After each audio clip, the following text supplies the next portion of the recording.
You're listening to The Machine, a podcast from Waterford Institute of Technology. My name is Rob O'Connor. I'm a lecturer in the Department of Computing and Mathematics here at WIT. Today we're going to have a chat with a former student of ours who has gone on to have a very interesting career in a variety of different ways. Mr. Danny O'Dwyer, who we have over today doing a seminar for students and staff about digital storytelling and his work at NoClip, which we'll talk about in a few minutes. Also in the studio, we have Colm Dunphy, who is a former lecturer of Danny's and a regular on the podcast. So Danny's going to cut the back off Colm, tell him what a terrible time he had. Lovely. All of that. This is the first podcast back of the new semester. So Happy New Year, everyone, even though it's the middle of February. Right. So, Danny, how are you? I'm great. Is my voice still working? Because we've spent a lot of today talking. Yeah, so Danny's been, you used a phrase earlier today called squeezing the last juice out of the orange. And here we are at the end of a long day of a seminar and we're going to squeeze the last bit of Danny juice that we can get. Delicious. Yeah. So you're originally from Waterford. Yes. You're now based in California, in Oakland in California, where you run your own filmmaking company, would I call it? I guess, yeah, video production company. You can call me a YouTuber as well. That often applies more so. No, you're too old to be a YouTuber. Right, but you're from Waterford originally. You grew up here and you went to college here. Yeah. Could you maybe reflect on what kind of an impact that had on you and the work that you're doing now? Sure, yeah. I really loved growing up in Waterford. If I could pick somewhere to have grown up with. I know a lot of people don't feel that way about where they grew up, but I really liked it here. I think it was the perfect size town, at least for me to kind of expand my horizons and to try different types of work, try and figure out what type of person I was, what work I like doing, what hobbies I like doing.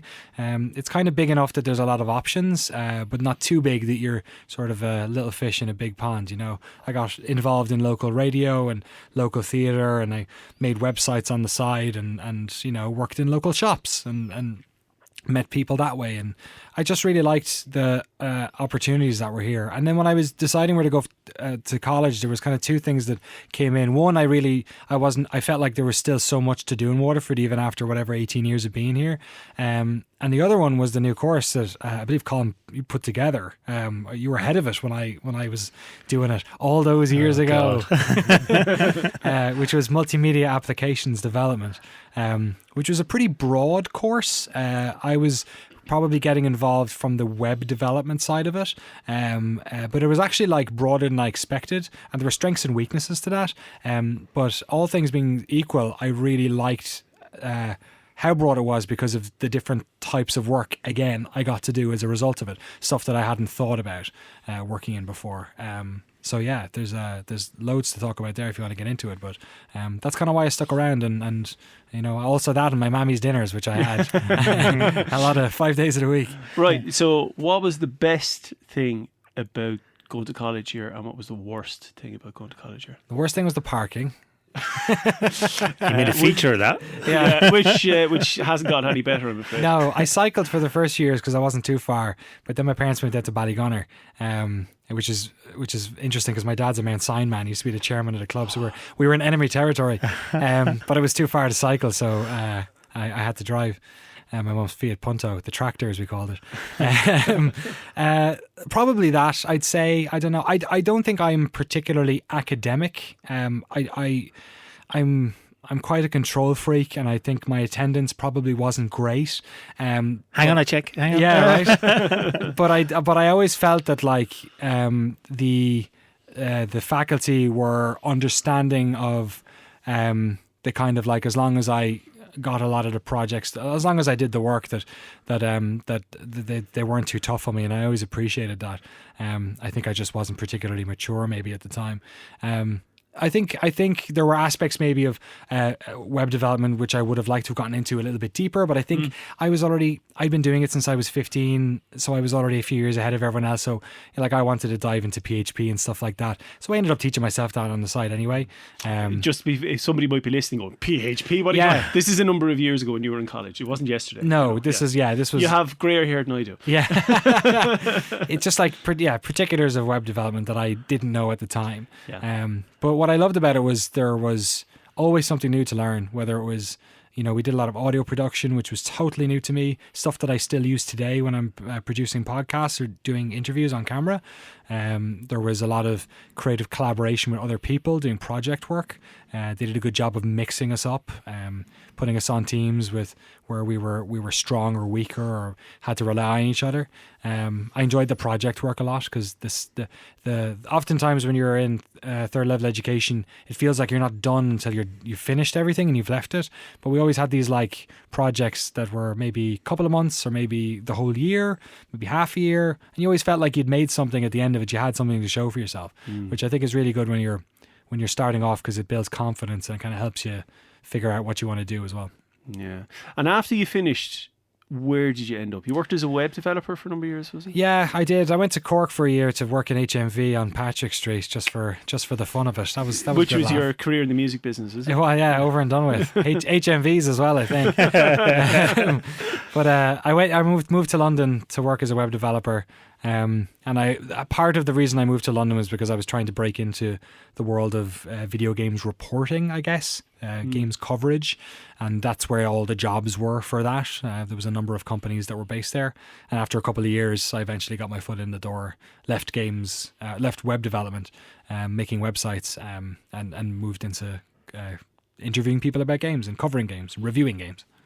And so you had, you're working for GameSpot, wasn't it? Yes. Yeah. So GameSpot, and you were doing a lot of, as you said, interviews and reviews and things like that.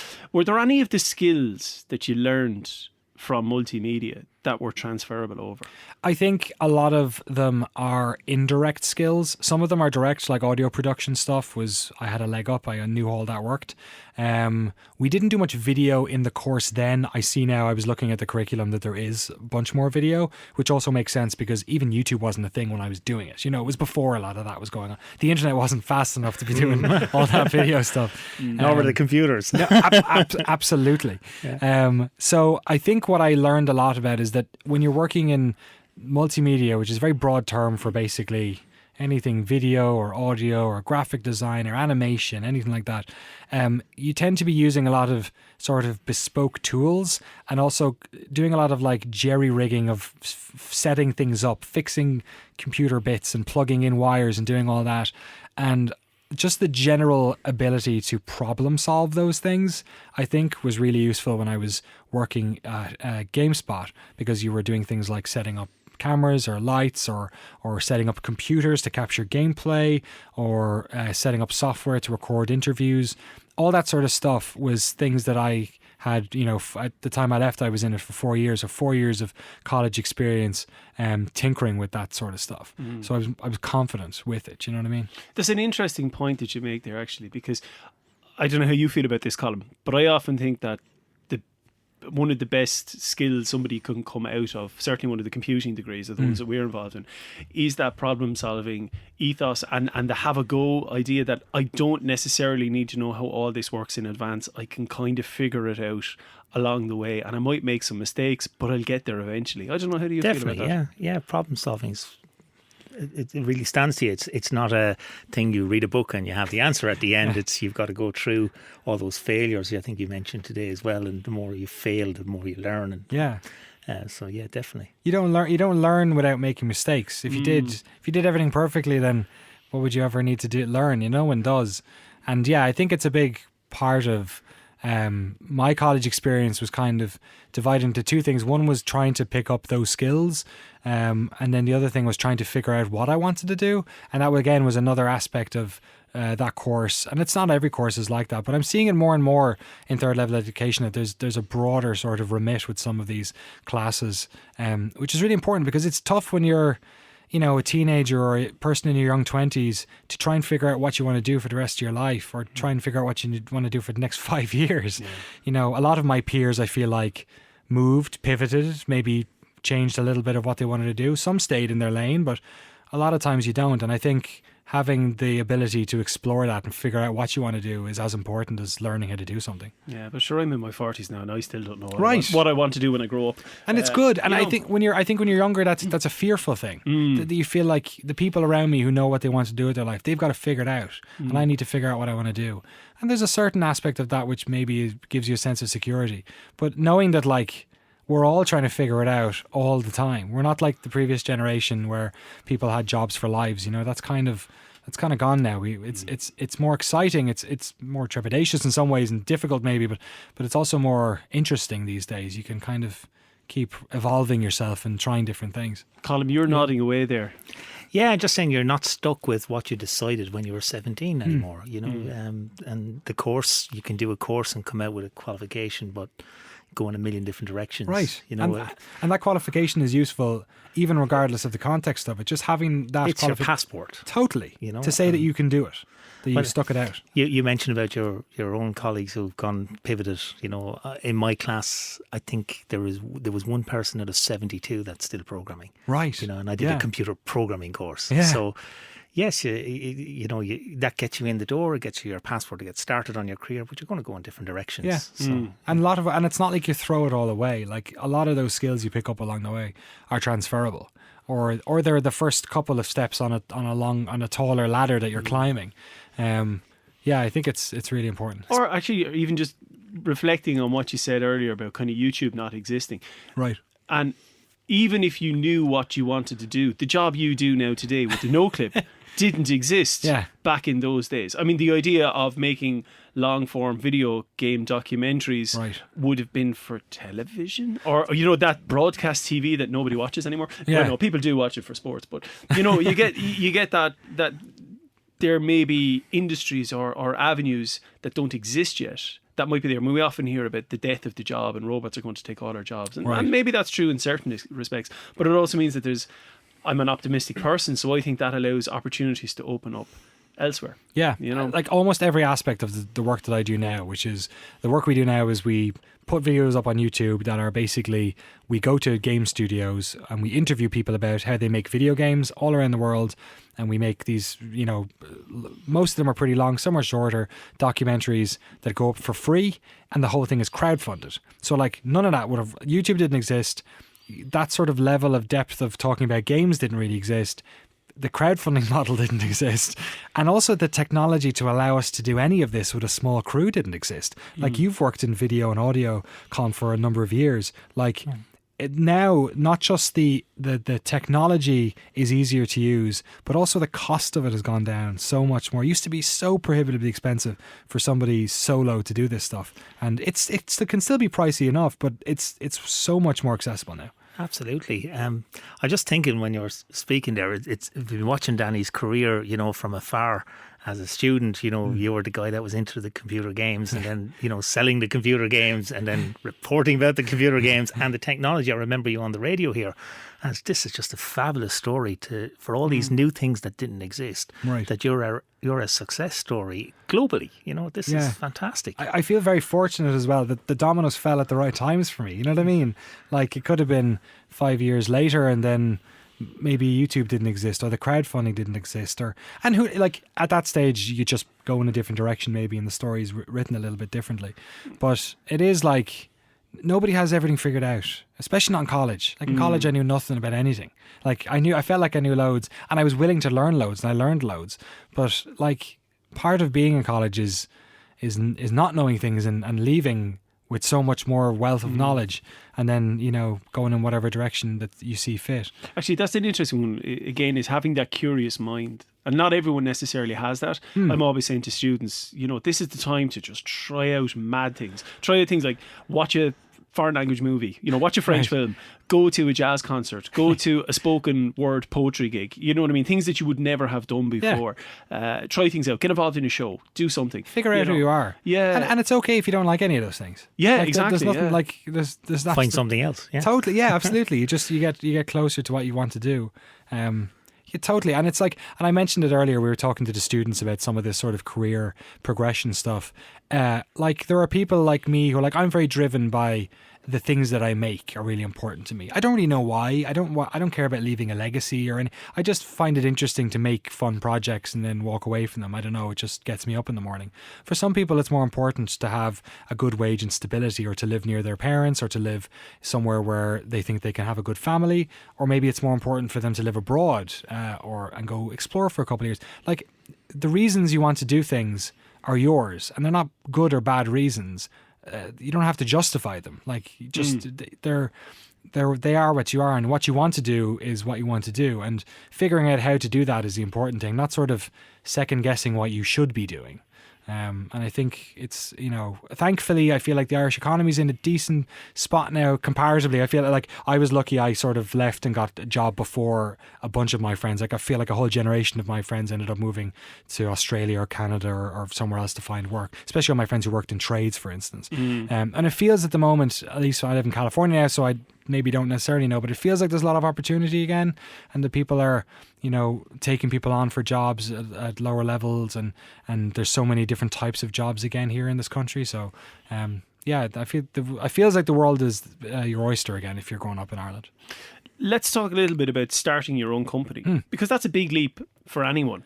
There's there's a certain amount of an adventurous spirit there. There's also maybe a certain amount of foolishness, arguably. Absolutely. So you left working with GameSpot to start up NoClip with what was a very unusual funding model, a very unusual revenue stream. You're not selling anything as such. Do you know what I mean? You've no product to sell. And even in the video world, you don't rely on advertising. So you've hinted at that. Could you maybe explain what it is and how it is that you earn your living? Sure. So we operate on the crowdfunding platform Patreon, which people may or may not know. Essentially, it's a subscription service where you, almost like a tip jar, you sort of commit to tipping a certain amount of money to a creator or a company that you like. Maybe they make a podcast, or they make videos on YouTube. Maybe they do crafts, or does every single thing is on there. And you can give, anything from €1 to whatever. So there are certain unlockables sometimes. If you give, say, €10 a month, then you get access to X and Y, like behind the scenes videos and stuff like that. But for the most part, people support us and support most creators because they think of it as a tip jar. They like the person's work and they just kind of want to give them a thumbs up, help them along. So basically, that's how we operate, is that we have about between 4,000 and 5,000 people every month who chip in anywhere from 1 to 30 quid. Basically, most people are a month to help us do our work, which comes out at about somewhere between $20,000 and $24,000 a month before tax. But like, that's still really good to fund our work, to help me employ people to film stuff, to pay for our flights and accommodation when we cover places, to pay for our cameras and our studio we rent where we film. And it's the type of thing where it can feel quite scary, because what if everyone tomorrow decided to pull all the money out? But we've been doing it for 3.5 years now, and we've been really consistent. Like, every job is seasonal when you're a freelancer, right? Like, people stop spending money around Christmas, and usually it takes till February before they open their wallets again. Or if you worked in retail, that's 100% the way it works. So most jobs are seasonal, whereas this work, it's actually weirdly consistent, because you're always within the same amount, which is really handy for like planning. And we have a kind of a war chest we'll keep, and then we'll spend it on a big project every few months. So it's actually like fairly stable. I think when people ask me, were you scared to do it? I think I was more scared of being stuck in a job that I couldn't get out of. That's the difference, isn't it? Yeah, I guess. The mentality is, we're all led by our anxieties. They push us, or they hinder us, or whatever. And the thing that made me more fearful was, especially because of we won't get into it, but the complexities of having a visa working in America. Oh, sorry, because you are based in America. Maybe I can't you mentioned I was in California. Yeah. I live in Oakland, which is beside San Francisco. They're basically just connected via a bridge. So that's another part of it. So I was lucky. So cool to hear, a Waterford local talking about, I live in the Bay Area. One of my lecturers here, Ross Lee, is it? Yes. Yeah. Ross and his wife, Nikki, who's a teacher in De La Salle, De La Salle, art teacher. They used to tell me about. They lived in San Francisco. She used to go surfing with Zach De La Rocca, from Rage Against the Machine. Yeah. So apparently that was the tale I heard anyway. So like I remember hearing from them like, man, you get to live in the Bay Area, and especially now like if you guys are involved in computer courses, so many Irish people end up working in startups in the Bay Area and making their fortunes that way. It's interesting. This podcast has a pocket of listeners outside Ireland, and there's two areas in the States, California and Texas. Oh really? Where in Yeah. Texas? I wonder. Austin or Houston? I'm not Austin, exact. yeah. I think it's Austin because there's a number of. I think they are. And hello to the listeners. How are you getting on? Hope you're all well. Had a nice Christmas and all that. special shout out to Conor Ryan because I think he's responsible for the Austin, Texas one. But they're based on startups that have Right. started in Waterford and have then opened Brilliant. offices over in the US and elsewhere. Yeah, I have a couple of friends who have been part of companies like that who have moved over a bit. Austin's a great city for that sort of stuff. And also with California getting more expensive, a lot of Californians are moving to Austin. Great food, great people. It's good, and they have a Formula One track, and I'm a big F1 fan, so I like visiting for that. Might just go back to the work that you do in NoClip. Could you maybe give an example of the type of documentaries that you've produced? Maybe even just say what was your favourite one and what was it about it that you made. So say somebody's never seen NoClip before, they don't know what it is, and obviously they're listening to the podcast so they can't just watch a trailer. Could you sell it? Basically, maybe this doesn't work for the generation who are listening to this, I'm not sure, but used to be when you'd buy a DVD, you'd get all the behind the scenes stuff. Remember, you get like a DVD, right? You get like there'd be like director commentary and a behind the scenes documentary about how they made the movie, right? We basically make those for games. So we go to a studio, we interview all the people who make the game, we talk to them about writing the game, the programming, doing the gameplay, doing the story, doing the art, doing the music, and then we basically make these like fun videos that break down the game from the developer's perspective. And we try and cover as broad a range of games as possible. So we've done everything from like Final Fantasy 14 in Japan to Texas. We went to Richardson near Dallas to talk to the folks at id Software about Doom, games like Rocket League, I could go on and on. The Witcher in Poland we did, Hitman in Copenhagen, John Romero in Galway. We went and talked about him moving over here. He was one of the founding members of id Software, made Doom and Wolfenstein. So we kind of, there's a game hopefully for everyone. We kind of feel like if you play games, if you go to our channel, there'll be something for you. Big studios, indie studios, old games, new games, and there's no shortage of them. Like I could be doing this till I'm 100 and we'll never catch up with the amount of games that are out there. And we try and tell stories that are as much to do with the personal nature of the people playing the game or making the games, the struggles that they went through, and ultimately like the problems they ran into and how they fixed those problems. Like that's kind of the bones of what we do, is these really smart people who are really good at making video games, but like anyone, they run into trouble and they have to work together to figure out solutions. And we're kind of there looking at the finished product, a game that people are playing and going, oh, how did you solve this, how did you solve that? Yeah, that's one of the, I'm not trying to blow smoke up your arse now, right? But that's one of the things that I like most about the NoClip channel and other ones, because maybe because I'm a geek, right. I'm interested in learning how things are made. I don't get to play too many video games anymore because of family commitments. Just I've no time. And they've gotten bigger than ever. Oh yeah, they're so long. Like a fool, I decided to download I bought The Witcher 3 before Christmas. And I'll have a go at this. Sure, I've hardly scratched the surface on it. I think I played 200 hours by the time I finished it. Yeah. But what I love seeing is how it's made, and I love even the way that they might approach problems. You were using a clip today in your discussions about the mapping situation for Hitman, and the areas that in a certain mission that somebody might have to play through, and the way they were always trying to make sure that there was an out for the player, so that no matter what avenue you went down, you could always get out. It's stuff you don't think about when you're playing games, that like the games are basically like theme park attractions. You go to like Disneyland or something, or Tato World or whatever, like they're set up in a way that is trying to shepherd you through to give you the best experience. And the problem with games is that they're interactive, so you can break that. You can go off range really easily in a video game, and they have to account for that. And every game that's made is like redesigning chess. Imagine if you had a chessboard and you had to like come up with 7, 8 new types of chess pieces, and to make that a fun game that's easy to understand, that's balanced, that isn't like they're all queens and you can kill someone right away, you can win the game right away. That's what game design is like. It's problem solving by like really smart people, and it's problem solving around play, like about having crack, you know what I mean, like having a good time. So like, what's not to love about that, What has been your favorite documentary that you've made? I love my children for different reasons. They all have lovely bottoms. There was one I really liked, which was probably the most selfish one I did, which was about a game called Half-Life, which is a game that is sort of lives in infamy in the world of video games because it was supposed to, like, the final chapter of this game never came out, and everyone's been looking for a sequel for donkey's years. Half-Life 2 came out in 2004, and you're going to announce when it's right, exactly. Just now. So the idea was to basically, like, we wanted to do something. The 20th anniversary was coming up, and we wanted to do something to celebrate it because fans of the game were sort of left blowing in the wind because the creator of the game is asleep at the wheel. They can't really talk about it because they're not making a new one, or at least they weren't when we were doing the doc. So instead of actually talking to the studio, because we had no one to talk to, instead we talked to people who were influenced by it. So we ended up talking to a bunch of like really big developers of other games, like the creative lead on God of War, the creative lead on Titanfall or Apex Legends, which is really big.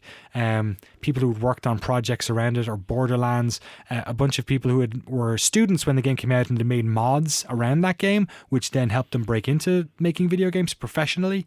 And then I sort of went on my own vision quest, and we went to Arizona to film on the mesas because that's where the game was set. Like, it was just good fun. It was like a road trip movie. And then at the end, we basically said that the arc of the story was like, Half-Life now belongs to the fans. It belongs to everyone else because it's never coming back, and it's people have taken the reins of it and made their own art in the vacuum that this created. Like, in a way, the fact that no game came out was good because all these other interesting projects came. And then they announced one about 2 months ago. And the code was they did it in Half-Life 3. Was it Half-Life Alyx? Yeah, it's a VR game that's coming out in March, but it's still pretty cool that they're doing it. So I'm hopeful we might be able to get into Valve at some stage to maybe do something on that. We'll see. That's my dream. Colin, maybe it might just because you were Danny's lecturer back in the day, but was there any one aspect that you learned today from Danny's talk? Yeah, I actually made a few notes when you were talking, and we were talking to some of the other people that were there at the class, and one word that came up actually was foraging. Right, yeah. That stuck with a lot of people who were at your talk today, the concept of foraging for ideas when you were going into these companies to interview them. So that was really interesting, and the whole your insight into storytelling and how you tell the stories for each of your videos that you're making.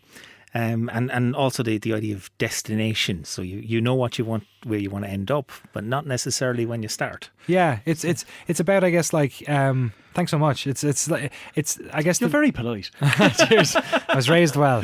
It's when you go to a studio to, like, let's say Final Fantasy. Like, I know that we're going to make a story about how the game was released and wasn't very good, and then they brought in a new creative lead and they turned the game around, and then it was a big success, right?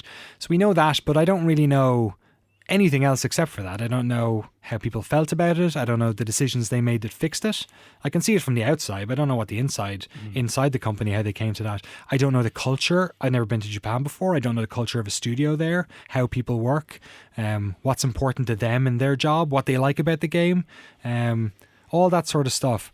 So the foraging aspect is kind of just going in and collecting as much as you can, like being open to what they want to tell you, not going in and being like, okay, what did you think about this? And what did you think about this gameplay thing? And what did you think about this level? Like being a bit more open-ended and letting them sort of fill in the blanks. That's really important, I think, because the whole point of this stuff is we don't know the story, and we're asking them the story. So most of the time when we interview people, we're quite hands off. We kind of just try and keep it chatty and conversational. Not unlike this. except I speak a lot less. So yeah, but you're the subject this time. But so you're trying to turn a black box into a white box, Right. Or maybe a slightly grey box. Yeah. You don't want to see fully how the sausage is made, because that gets quite boring. It's about coding and a lot of long hours and engineering type work. Yeah, over years. Yeah. So, but you get that little insight into it, which is what I've found fascinating about the NoClip documentaries, which are, I suppose we should give out a shout to the YouTube channel, NoClip. Just you find it very easy, and all the documentaries, they're all freely available, irrespective as to whether you're a Patreon or not. And there was something else about the video channel which we learned today, which was great, and some of the listeners would be interested in. There's a lot of young people out there trying to create their own YouTube channels, and you've got some fantastic videos up there, technical videos on how to use the equipment, how to get the lighting, composing your shots, and on a budget, which was fantastic. I can't believe the quality you're getting, with the equipment you're using. You've gone out of your way to say, look, this is budget equipment, because it has come down. Yeah, it's we try as best as possible. The one part that's probably the most expensive is the main camera we use, but we've also got options in there about like other smaller, more affordable stuff you can use. And a lot of the stuff you can use your phone. If you've got a phone with a video camera on it, it's the best thing about making videos is just making them. You know what I mean? Chances are, if you listen to this, you've got a camera phone, you've been making videos for years anyway. They've just been small ones on social media or whatever, But yeah, we do. We've tutorials up there to kind of help to demonstrate how simple the way we film is, because our stuff looks really good, and it's mostly due to my partner in crime, Jeremy Jane, who's not here to speak for himself at the moment.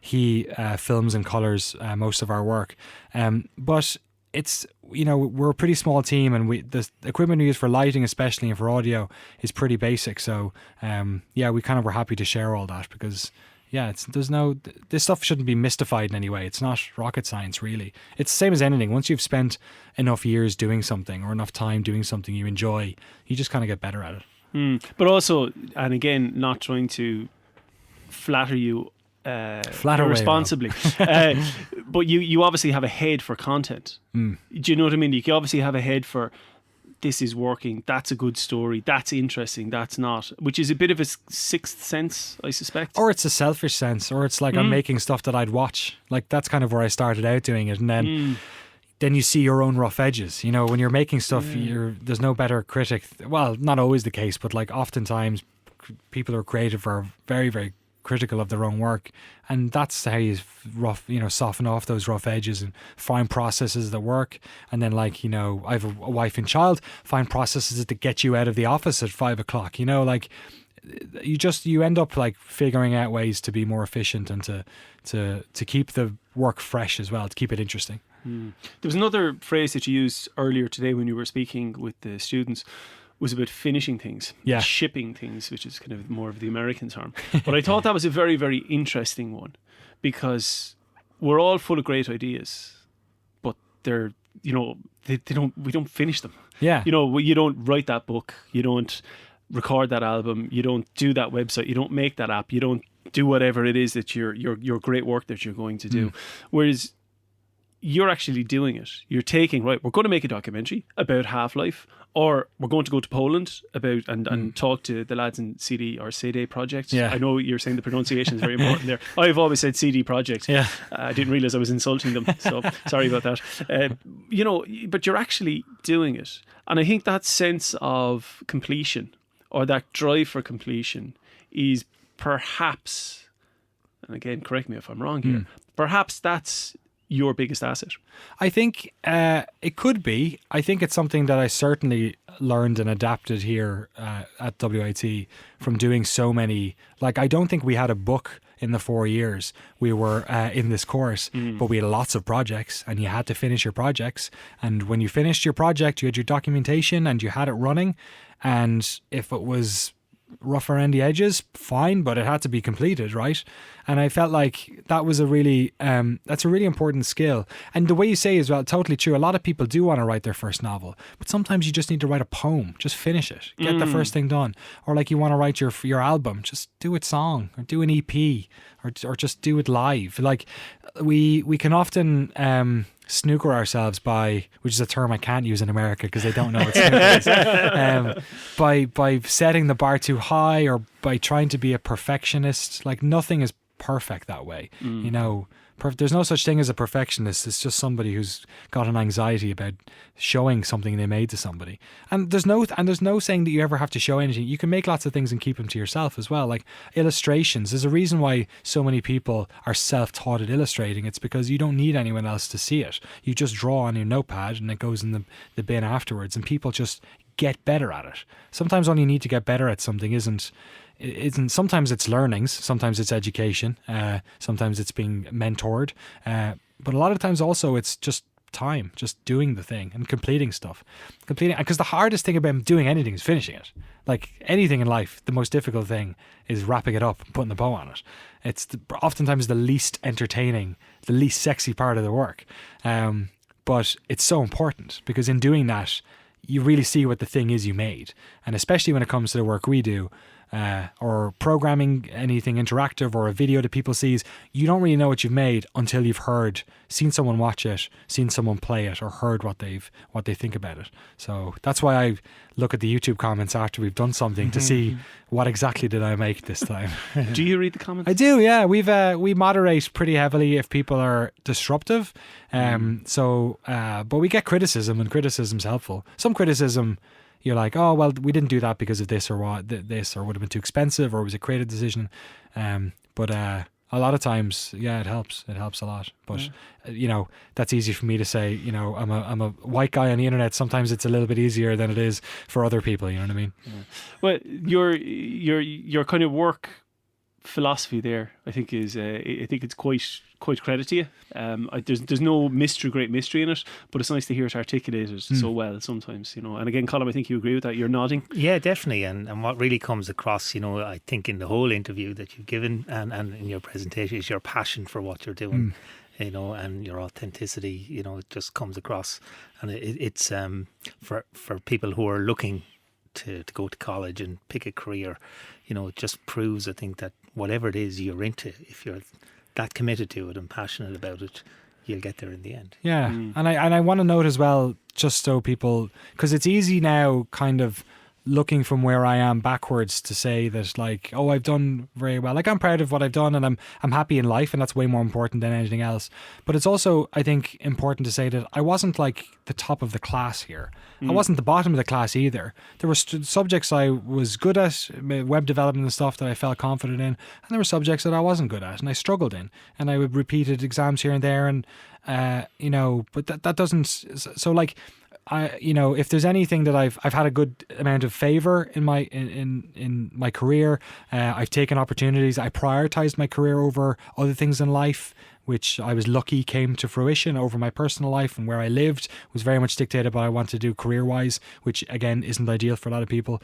But like, just let you know, like, you don't have to be. It's not about being the best. It's about finding what you want to do, and then just making stuff that you're happy with. Like, from that you find your own kind of, not to get all Jerry Maguire about it, but you find your own type of success. You know what I mean? It's not about the house you have, or it's not about where you live, or it's not about you know, something you made, the fans you have or anything like that, or it's like contentment is, and you'll never be content unless you find out kind of what makes you smile and what gets you up in the morning. Sometimes that's work, sometimes that's family, sometimes that's whatever, but I think it's important to try and figure that out. We're all still trying to figure that out, probably. And if you ever decide to give up making the documentaries with NoClip, you can. I think you can write a best-selling self-help book. I think what we leave it there with Danny and Colm, and I would like to thank. I must thank the National Forum for Teaching and Learning, who have funded the day today to help get Danny over and chat to our students and our staff about the games industry, digital storytelling, and a whole other of other aspects. Appreciate your time. Thanks. We wish you all the best with what you do with NoClip, the documentaries you produce into the future. I'm an avid watcher. I live vicariously through, because I don't get to play too many games. So, now I know a little bit about the Outer Wilds that I will say I'll play someday, but I probably won't. You know, there you go. But I leave you with a small tiny little story. Years and years and years and years ago, I think it was back in 1999 or the year 2000, I was working as a developer in Cambridge in the UK. And a friend of mine sent me a link via email, which was how things was shared on social media back in those days, to a website that some young fella had set up for De La Salle College, which is where I had gone to school back in the day, and it was the Jammy Blah. And am I correct in saying, Danny O'Dwyer, that you set up the Jammy Blah? Yeah, the first website I made for the community in Waterford was for skateboarders, because that's where all my mates were, and we just shared pictures of it. And then we made it wasn't just for De La Salle. We also had the girls from the Ursuline, and of course you did. Yeah, Very important. totally. Yes. It was before Facebook. I'm not going to say we made a social network, but it was just like a message board and a place for people to share their work. But yeah, the Jammy Blah. It was we had no chance of expansion outside of Waterford. Well, that way. No, and for anyone from outside of Water who maybe doesn't understand what the Jammy Blah is, you can look it up. But Danny, you are the Jammy Blah. Jammy Blah. Thanks very much. Check us out at @machine_podcast on Twitter and all that other social media rubbish. Right. Thank you very much.